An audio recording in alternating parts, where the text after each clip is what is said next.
The first area we're going to talk about with regard to making arguments to help underwriters lower premium by trying to convince the underwriter that in fact past losses couldn't recur in the future or they couldn't recur in the same way with the same loss values is individual claim arguments. And you can download a checklist of all of these arguments on the Insurance Dragon website to help you.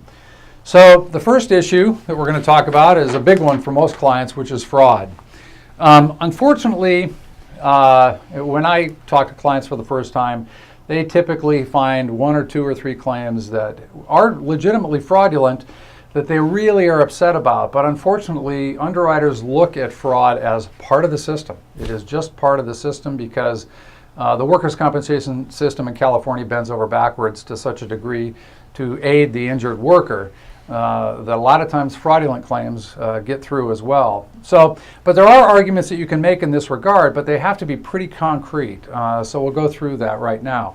The frustration that clients feel often has to do with the fact that they ask the insurance company to perform sub rosa, which is investigation into the claimant, largely video investigation, following the claimant to try to prove that they're actually capable of working when they say that they're not. And a lot of times insurance companies resist performing sub rosa, and it's simply because fraud is so hard to prove in the workers' compensation system. But one area where you can be effective is if the claimant makes a false statement. There's a specific insurance code regarding false statements that witnesses make. And so the typical scenario is that someone has work restrictions that say they shouldn't lift anything more than 5 pounds. And they're off work and they're videotaped actually lifting something that's much heavier, perhaps a 5-year-old child, and they're carrying them around all day, and the video evidence is very compelling, very convincing. But what often happens is that claimant gets into court, and with the video evidence confronting the claimant simply says to the judge, gee, I had a bad experience, that was really stupid. The next day I really had horrible pain and it was much worse, and that was a big mistake. That was one day when I tried to do something I couldn't. And too often, unfortunately, that is an effective argument for the claimant. However, if the claimant has made a false statement, then a lot of times the insurance company will pursue the fraudulent claim to the finish line. And a false statement might be saying to the doctor, I am not capable of lifting more than 5 pounds at any one time.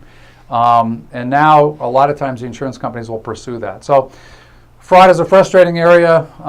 If you work with your broker can guide you in terms of which arguments will be valid and which ones won't.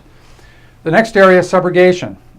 Big area where insurance companies fall down a lot, unfortunately.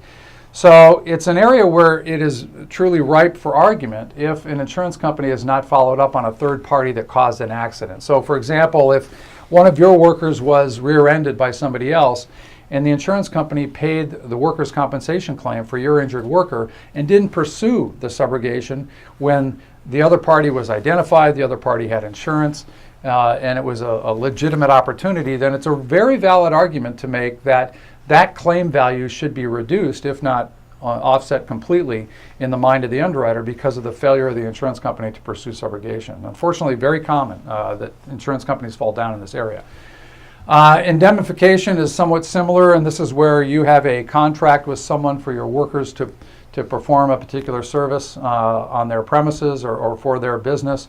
And in agreement for you performing that work, they've agreed to indemnify you for any injuries. Very valid reason that the claim should reflect that at some point the claim value should be reduced based on the amount of recovery from the third party for that injury.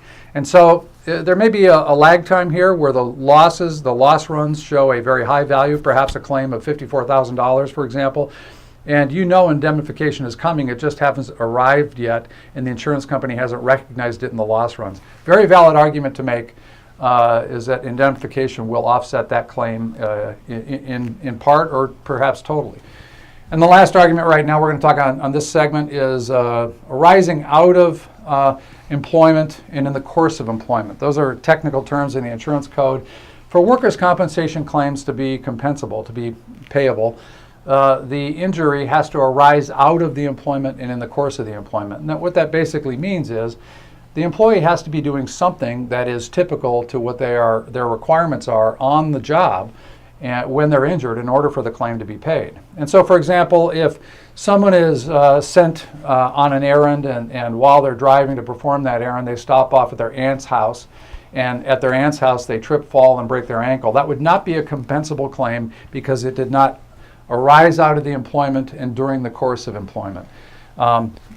Pretty common sense argument, but a lot of times those claims are paid, and you can make the argument, and the underwriter usually will accept that argument, that that claim value should not be considered going forward in determining future premium.